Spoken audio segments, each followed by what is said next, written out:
Hello Nilesh. हाँ हाँ मत कल घूमे जाते हैं लेकिन ये बात नीतीशवा को मत बताइए। ठीक बा। हेलो नीतीश। हेलो।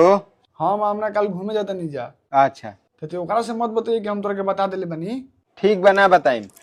अच्छा हेलो अमन, हाँ नीतीश। ते आ नीलेशवा कल घूमे जाता रस? हाँ लेकिन तोरा के बतैला सा? नीलेशवा बतैलो सा। अच्छा उ सब बात छोड़, ओकरा के ई बात मत बताइए कैसे कि उ माना कइलो सा बतावे खातिर। चल ठीक बा। हेलो नीलेश। हाँ अरे सरवा नीतीशवा जो ना बताया के मना करी बता दिलिस नु। तोरा के बतैला सा? खुद नीतीशवा बतैला सा। सॉरी भाई। चल ठीक बा लेकिन यह बात मत बताइए तो नीतीशवा से, काहे कि माना के लिए तोरा से बतावे खातिर। ठीक बा। हेलो। हेलो। अरे साला दो गाला। हेलो। अरे साला दोगला। अरे साला दोगला।